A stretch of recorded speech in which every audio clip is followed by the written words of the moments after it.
20।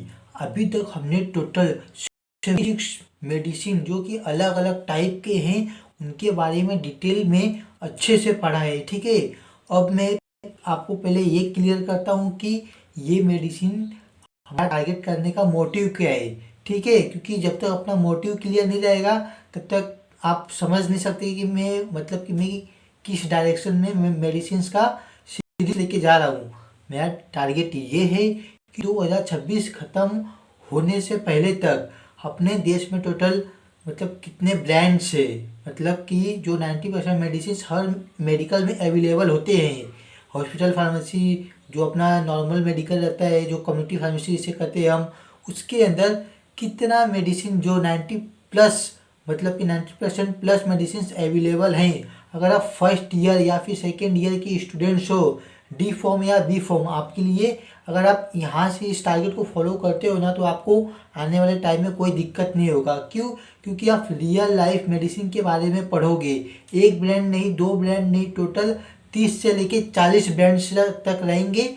मैं आपको पहले क्लियर करता हूँ कि 2026 ख़त्म होने से पहले तक ये मेडिसिन के अंदर जितने भी ब्रांड्स के इनके ऑफिशियल वेबसाइट से मैं पूरा मेडिसिन निकाला हूँ, जो मेडिसिन है अपने इंडिया में जो भी अवेलेबल है, तो वो 2026 तक वो पूरा कंप्लीट तो नहीं हो पाएगा क्योंकि मेडिसिन बहुत सारे, कम से कम पूरे को मिला के मैं बोलूँ ना तो 20,000 के ऊपर है। कंप्लीट तो पूरा नहीं हो पाएगा, लेकिन हम लोग उसके कम से कम 30 to 40% तक कवर कर लेंगे। ठीक है, तो आज हम बिना किसी देरी के इसे शुरू करते हैं। आज का टॉपिक अपना डे 20 है ना। तो एक बात मैं पहले क्लियर करता हूँ, जो पूरा इन्फॉर्मेशन है मैं कैसे निकाला हूँ ये भी क्लियर करूँ। जो भी मेडिसिन है ना उसका मैं पहले नाम भी पूरा अच्छे से, जो भी ऑफिशियल वेबसाइट रहता है ना वो क्या बोलते हैं, जैसे कि अभी मैं इसका लुपिन का बताने वाला हूँ, तो लुपिन के अंदर जो भी इसका ऑफिशियल वेबसाइट है उस पर गया हूँ और पहले तो मैं मेडिसिन का पूरा नाम निकालने वाला, उसका इमेज पूरा जो भी प्रोडक्ट इन्फॉर्मेशन है वो उसका निकाला हूँ।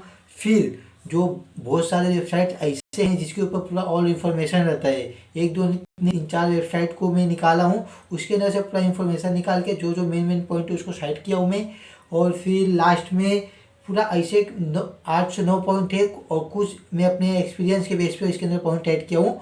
ज़्यादा नहीं, कि तो भी थोड़ा बहुत ऐड किया हूँ इसके अंदर, मेरे को 2 साल का एक्सपीरियंस है उसके बेस पे मैं पॉइंट ऐड किया हूँ। ठीक है, तो कुछ देरी नहीं करते हैं, शुरू। अगर आप फर्स्ट ईयर या सेकेंड ईयर के स्टूडेंट हो ना तो आपके लिए बहुत ही बड़ा अपॉर्चुनिटी है ये सब। जब तक आपका स्टडी कंप्लीट होगा ना आपको ऑल मेडिसिन के बारे में अच्छे से इंफॉर्मेशन मिल जाएगा। ठीक है, तो क्योंकि मैं बनाने का मोटिव ये है कि जब मैं फर्स्ट ईयर सेकेंड ईयर में था ना तो मुझे क्या लगा कि जो मैं सिलेबस पढ़ रहा हूँ ना उसके बेस पे पूरा कंप्लीट हो जाएगा, लेकिन रियलिटी आपको भी पता रहता है।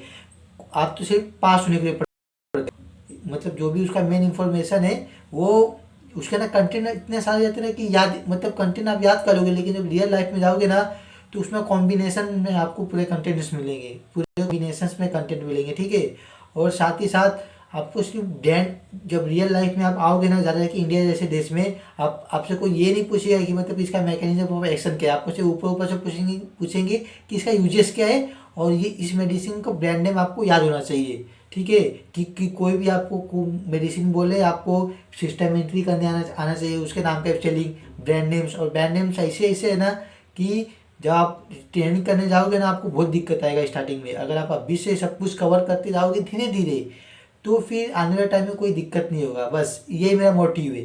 तो अभी शुरू करते हैं बिना किसी देरी के। अगर शुगर कंट्रोल में नहीं आ रही, जो HbA1c हाई आ रहा है, ये एक तरह का टेस्ट अपना ग्लाइकोलेट हीमोग्लोबिन करके टेस्ट है। अगर ये हाई आ रहा है या एक ही मेडिसिन से डायबिटीज़, कि जो एक ही कंटेंट से जो रहता है, एक मेडिसिन के अंदर जो एक कंटेंट रहता है उससे अगर क्या बोलते हैं डायबिटीज़ मैनेज नहीं हो रही तो ये वीडियो बहुत इंपॉर्टेंट है। आज हम बात करेंगे एजाडियो टैबलेट्स के बारे में, जो कंटेंट करती है ये इम्फाग्लिफ्लोजिन। ठीक है, इम्फाग्लिफ्लोजिन प्लस ग्लिप्टिन का फिक्स्ड डोज कॉम्बिनेशन, और मार्केट की जाती है लुपिन लिमिटेड के द्वारा। हाँ, लुपिन लिमिटेड से याद आया कि अभी हम लेटेस्ट में 4 ब्रांड्स को टारगेट किए हैं। पहला सन फार्मा, दूसरा अल्केम, तीसरा टोरेंट, चौथा लुपिन। ठीक है, तीन तीन का वीडियो पहले आपको अपलोड हुआ मिल जाएगा, ये वाला भी आपको लेटेस्ट में मिलेगा लुपिन का। ठीक है, तो अब शुरू करते हैं। इस वीडियो में हम कवर करेंगे composition, strength, product information, uses, कैसे काम कैसे करती है, इसका मैकेनिज्म ऑफ एक्शन क्या है, और dosage and uses, side effects, safety advice, drug interactions, miss dose, quick tips. And तक देखिए, कुछ भी मिस नहीं होगा। ठीक है, अब देखते हैं इसके कॉम्पोजिशन के बारे में। अजाडियो 10/5 टैबलेट, मतलब इसके अंदर दो पावर है, एक 10/5 है, एक 25/5। ठीक है, तो जो इंफाग्लिटाजोन है, एक में 10 mg है और एक में 25 mg है। लीनाग्लिप्टिन का पावर दोनों में सेम है, 5 mg। दोनों स्ट्रेंथ में लिप्टाग्लिपिन जो 5 mg है सेम है, सिर्फ इंफाग्लिप्टिन की डोज अलग अलग है। ठीक है, लेकिन दोनों का यूजेस। अब देखते हैं प्रोडक्ट इन्फॉर्मेशन के बारे में। ठीक है, इसके अंदर अपना ब्रांड नेम अब जो है, जेनरिक नेम अपना इंफाग्लिटाफ्लोजिन प्लस लीनाग्लिप्टिन।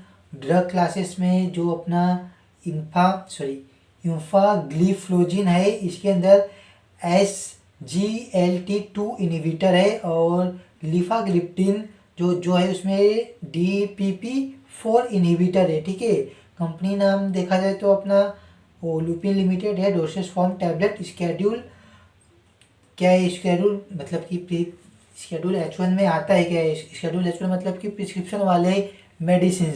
हाँ, ये जो अपना है डायबिटीज टाइप 2 का मेडिसिन है, तो ये अपना प्रिस्क्रिप्शन मतलब कि प्रिस्क्रिप्शन में आता है, इसलिए ये स्केड्यूल H में आता है। अगर नींद की गोली होती, बाई चांस नींद की गोली होती, या डिप्रेशन, एंजाइटी से रिलेटेड अगर गोली रहती ना, तो उसके अंदर ना, जैसे कि आप देख सकते हो, जो आप इमेज देख सकते हो, उसके अंदर इमेज के अंदर आप ध्यान से अगर आप देखोगे तो उसके अंदर ना RX करके फिर टैबलेट का नाम लिखा रहेगा। शेड्यूल में मतलब शेड्यूल H1 में रहता ना, तो वहाँ पे NRX करके लिखा रहता, वो अपना शेड्यूल H1 में आता है, जैसे कि जिसके अंदर अल्प्राजोलम कंटेंट रहता है और जोल्पिडेम होता है, और बहुत सारे ऐसे होते हैं जिनके अंदर ना वो कंटेंट होते हैं जो अपना मतलब कि मोस्टली उनको शेड्यूल H1 में, इसलिए हर एक टाइप का मेडिसिन शेड्यूल H1 में है। एंटीबायोटिक्स से रिलेटेड भी है, और क्या बोलते हैं, मैं इससे रिलेटेड आपको डिटेल में बाद में वीडियो बना दूंगा, लेकिन अभी मेन फोकस करते हैं इसके ऊपर। आप इतना समझ लो अभी के लिए कि जो अपना ये ना तो OTC मेडिसिन है, ना तो शेड्यूल H1 में आता है, और ये आता है सिर्फ शेड्यूल H में। मैं इतना डिटेल में इसलिए बता रहा हूँ क्योंकि मैं ये मान के चल रहा हूँ कि आप फर्स्ट ईयर के स्टूडेंट हो। ठीक है, मेरा एम फर्स्ट ईयर स्टूडेंट से लेके पूरा एंडिंग तक रहेगा। तो आगे जो अपना अजाडियो किस लिए यूज होती है, इसके यूजेस क्या है वो देखते हैं। टाइप 2 डायबिटीज मेलाइटस के ट्रीटमेंट में, जब डाइट, एक्सरसाइज और सिंगल मेडिसिन से शुगर कंट्रोल ना हो, जब सिर्फ एक कंपोनेंट जो अपना एक इंग्रेडिएंट रहेगा उससे जब यूज नहीं होता है ना, तो ये कॉम्बिनेशन में जो दो नाम आपको मैं दिखाया कंटेंट के अंदर, कंपोजिशन के अंदर, इसीलिए दो अलग अलग इंग्रेडिएंट्स मिलके जो अपना अजाडियो करके टैबलेट है, ये इसका यूज़ किया जाता है। ठीक है, जब सिंगल जो अपना क्योंकि सिंगल भी आता है, जो डायबिटीज़ की वो मेडिसिन रहती है ना, उसके अंदर सिंगल कंटेंट के भी आते हैं। जब सिंगल से काम नहीं चलता है तब हम इससे देते हैं। ठीक है, अब देखते हैं हम जो अपना HbA1c रिडक्शन के लिए रहता है। ये एक टाइप का ना जो ग्लाइकोलेट हीमोग्लोबिन है, जिसका अगर शुगर हाई अगर आप टेस्ट कराते हो ना, अगर आपको हाई नज़र आता है उसके अंदर, उस टेस्ट के अंदर, तो आपको ना, तो उस कंडीशन में तो ये मेडिसिन दिया जाता है ताकि वो उसका रिडक्शन हो सके और वो उसे कंट्रोल में करे। ठीक है, अब देखते हैं अपना टाइप 1 और डायबिटिक कीटो एसिडोसिस में इसका यूज़ नहीं होता। टाइप 1 और जो अपना डायबिटिक कीटो एसिडोसिस है, इसके अंदर इसका यूज़ नहीं होता है। ठीक है, अभी देखते हैं हम टाइप 2 डायबिटीज़ में प्रॉब्लम क्या क्या होती है।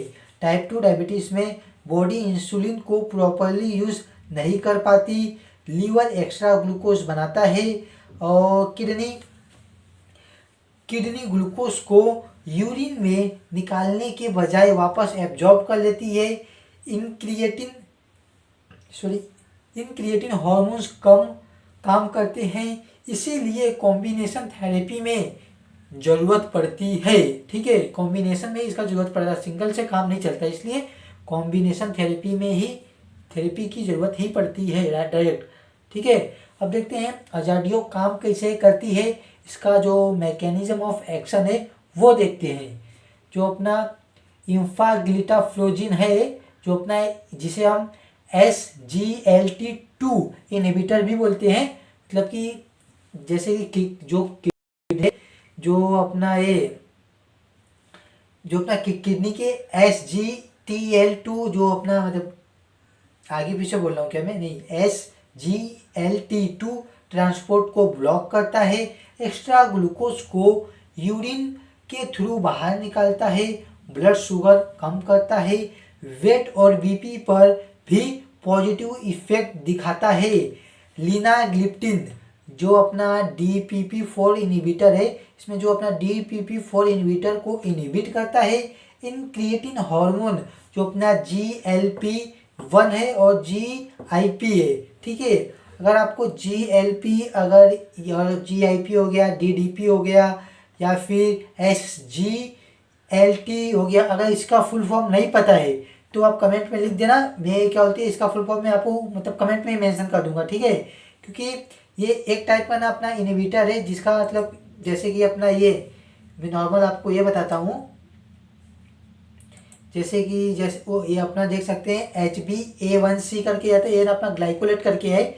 मैं उसके बारे में डिटेल में मैं लॉन्ग वीडियो नहीं, कुछ ज़्यादा नहीं वो करना चाहता हूँ, सिर्फ इतना बता देता हूँ कि अपना जो HbA1c है ना, ये एक तरह का ग्लाइकोलेट वो है अपना, जो अपना ग्लाइकोलेट हीमोग्लोबिन रहता है ना, जब ये हाई हो जाता है ना तब इस मेडिसिन को दिया जाता है। ठीक है, कि ताकि इसका जो रिडक्शन है ना वो कम हो सके, जो हाई इसका गया है वो कम हो सके। जो बाकी सबका अगर डाउट आता है तो सिर्फ कमेंट कर देना, मैं उसका फुल फॉर्म दे दूंगा, या फिर गूगल पे सर्च मार लो। और क्या, जहाँ तक मुझे लगता है कि आप फर्स्ट ईयर की स्टूडेंट हो तो ये अगर ये आप पढ़े रहोगे फार्मास्यूटिकल केमिस्ट्री के अंदर जो एंटी डायबिटिक ड्रग है, तो उसके अंदर मैकेनिज्म ऑफ एक्शन में आपको ये वर्ड्स जरूर दिखे रहेंगे। ठीक है, ये फर्स्ट ईयर में है, मैं नहीं बोल रहा हूँ कि नहीं, ये है, वहाँ पे आपको जरूर दिखे रहेंगे, अगर आपको क्लिक करेगा तो बात सही है।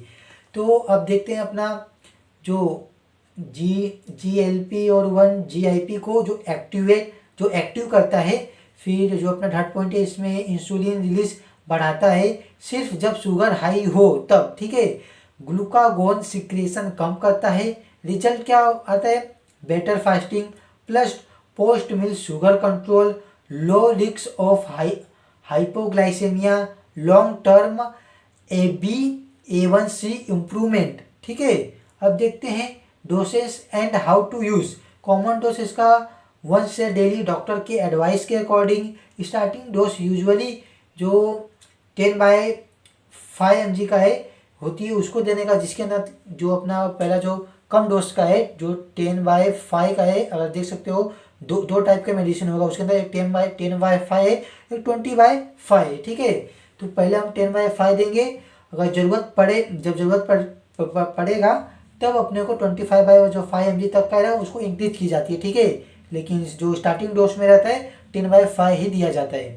तो कैसी लेनी है, रोज एक ही टाइम पर खाने के साथ या बिना खाने के टैबलेट को पूरा निगलना है, क्रश या च्यू नहीं करना है, और डोज चेंज या मेडिसिन स्टॉप खुद से ना करिए। ठीक है, डोज को स्टॉप या फिर इसका जो भी चेंजेस करना रहेगा खुद से कभी भी नहीं करने का, हमेशा डॉक्टर के जो गाइडेंस रहेगा उनके अंडर में ही करने का। ठीक है, तो मैं आपको ये समझ के बता रहा हूँ ना कि नहीं, मतलब कि आप खुद समझो कि मतलब कि ये मेडिसिन आप खुद यूज़ करने वाले हो।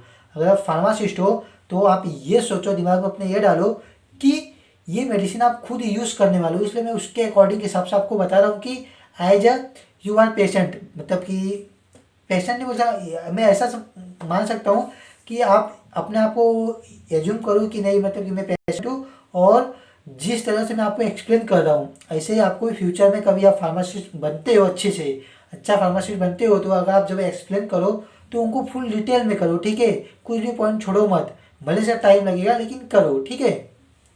अभी देखते हैं इसके कुछ साइड इफ़ेक्ट्स जो हैं।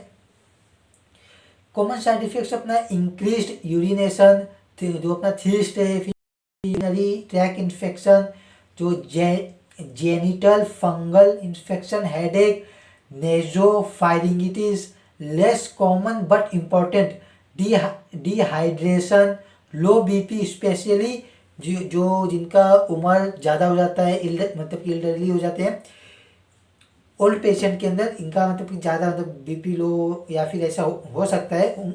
इन केस अगर लो बीपी है तो हाइपोग्लाइसेमिया, जब इंसुलिन या फिर सल्फोनाइल यूरिया के साथ हो, ठीक है। अगर क्योंकि कभी जो अपना हाइपोग्लाइसेमिया भी आ सकता है, कभी ग्लूकोज का जो इंसुलिन रहता है ना, उसका वो कम हो जाता है, ठीक है। तो अपना कोई ये भी उसका मतलब कि वो देख सकते हैं, मतलब कि साइड इफेक्ट में आएगा। मैं एक ही बात को ना 3-4 बार मतलब कि बोल दे रहा हूँ, क्योंकि मैं एक्सप्लेन करने के चक्कर में ना वो हो जा रहा हूँ, वो मतलब हड़बड़ा जाता हूँ, नहीं मतलब कि क्या है अच्छे से, ठीक है। लेकिन ऐसा मुझे करना नहीं चाहिए, लेकिन ना एज अ मैं आपको स्टूडेंट समझ रहा हूँ। अगर आप पेशेंट रहते हैं ना डायरेक्ट, तो मैं आपको ऐसा नहीं, डायरेक्टली जो मेन पॉइंट है ना, उनको अच्छे से, पहली बात तो जो अपना कम्युनिकेशन रहता है, उनका लैंग्वेज क्या, बात करने का तरीका, वो किस लैंग्वेज में अच्छे से समझते हैं, तो मैं उस लैंग्वेज में समझाता। अगर आप तो फार्मासिस्ट हो, आपको तो ऐसे समझाना पड़ेगा। और साथ ही साथ कोई अगर नॉर्मल यूजर भी देख रहा है, मतलब कि जो मेडिसिन का से उसका ज़मीन से लेके आसमान तक का कोई नाता नहीं है, सिर्फ वो कंज्यूमर है जो मेडिसिन लेता है, तो फिर उनको भी थोड़ा, नहीं मैं ये नहीं बोलता हूँ कि उनको पूरा डिटेल में जो मैं बोला हूँ पूरा समझ में आएगा, लेकिन वो पूरा वीडियो देखते हैं ना, तो उनको 20-30% तो समझ में इतना तो आ ही जाएगा कि मतलब कि वीडियो में हो क्या रहा है, मैं उनको बताना क्या चाहता हूँ, ठीक है। अभी देखते हैं, अगर सीवियर सिम्टम्स में तुरंत डॉक्टर से संपर्क करें। अगर जो सिम्टम्स रहेगा सीवियर हो जाएगा, तो हमेशा डॉक्टर से संपर्क करें, ठीक है। Safety advice and warning, doctor को बताएं अगर किडनी डिसीज हो, ये अपना सेफ्टी एडवाइस और वार्निंग है। वैसे भी डॉक्टर आपसे पूछेंगे ही, लेकिन कोई पेशेंट ऐसे रहते हैं ना, डॉक्टर के पूछने के बावजूद पूरा सही डिटेल इन्फॉर्मेशन उनको नहीं बताते हैं, जिनका आगे जाके बहुत ही डायरेक्ट इंटरेक्शन होने के कारण वो हो जाता है। उनका मतलब मेडिसिन प्रॉपर काम नहीं करेगी, या तो काम करेगी तो जो उनका पास्ट का जो भी डिसीज उनको है, तो उनके वजह से प्रॉपर मेडिसिन काम ही नहीं करेगी। जब काम नहीं करने का मतलब ये नहीं, कभी कभी काम नहीं करती, बल्कि वो मेडिसिन जो ले रहे हो ना, वही मेडिसिन नुकसान करने लगती है, पता है। इसीलिए जो भी इंफॉर्मेशन है पहले डॉक्टर को बताओ, हर एक चीज़ बताओ, ठीक है। जैसे कि किडनी डिसीज हो तो वो फ्रीक्वेंट यूटीआई या जेनिटल इन्फेक्शन हो, यूटीआई मतलब कि अपना वो यूरिनरी ट्रैक इन्फेक्शन आ गया, और लो बीपी रहता हो, तो जो अगर जिनका जो एल्डरली पेशेंट हो, जिनका उम्र ज़्यादा हो, या फिर डिहाइड्रेशन का रिस्क हो, प्रेगनेंसी और ब्रेस्ट फीडिंग में यूज़ डॉक्टर डिसाइड करता है, ठीक है। और सेवियर रीनल इम्पेयरमेंट में यूज़ अवॉइड होता है, ठीक है। अभी देखते हैं हम इसका ड्रग इंटरेक्शन, ठीक है। सावधानी रखिए, अगर साथ में ये ले रहे हो insulin, sulphonylurea, diuretics, low BP medicine, अगर आप इससे रिलेटेड अगर आप मेडिसिन ले रहे हो तो सावधानी बरतनी चाहिए, पहले डॉक्टर को बता देना, ठीक है। हमेशा अपनी कंप्लीट मेडिसिन लिस्ट डॉक्टर को बताए। अगर डोज भूल जाए तो याद आए तो ले लीजिए। अगर नेक्स्ट डोज का टाइम पास हो, मिस डोज स्किप करें, डबल डोज कभी ना ले, ठीक है। अब देखते हैं क्विक टिप्स। कुछ क्विक टिप्स है जो दिमाग मतलब ध्यान में रखना बहुत ज़रूरी है। शुगर रेगुलरली मॉनिटर करें, एडेक्वेट हाइड्रेशन रखें, जो अपना जेनिटल हाइजीन मेंटेन करें, डाइट और एक्सरसाइज फॉलो करें, रेगुलर किडनी फंक्शन टेस्ट और HbA1c चेक करें। अभी तक हमने जितना देखा, ठीक है, जो अभी क्विक टिप्स देखे, इस सबको जो मैं बोला आपको 3 से 4 पॉइंट, इसको दिमाग में बैठा के रखना।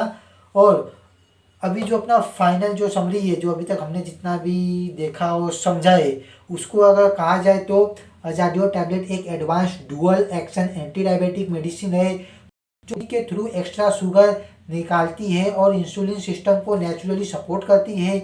ये टाइप 2 डायबिटीज़ पेशेंट में इफेक्टिव शुगर कंट्रोल और लॉन्ग टर्म प्रोटेक्शन के लिए यूज होती है, लेकिन सिर्फ डॉक्टर की गाइडेंस में। ठीक है, तो आज का हमारा डे 20 कंप्लीट होता है और टोटल अभी तक हमने इस वीडियो को लेके टोटल हमने अभी तक 80 अलग अलग टाइप के मेडिसिन के बारे में अच्छे से डिटेल में समझाए। ठीक है, डे 20 में, क्योंकि एक दिन में 4 अलग जो मार्केटर को मैं स्टार्टिंग में ऐसा बताया, मैं 4 मार्केटर को टारगेट करूँ, उसका मतलब कि एक दिन में 4 वीडियो अपलोड हो रहा है। आज 20 दिन हो गए तो चैनल के ऊपर 80 वीडियो अपलोड हो चुके हैं। ठीक है, तो अब मैं मिलते हैं कल डे 21 को। तब तक के लिए bye bye, good night, Radhe Radhe.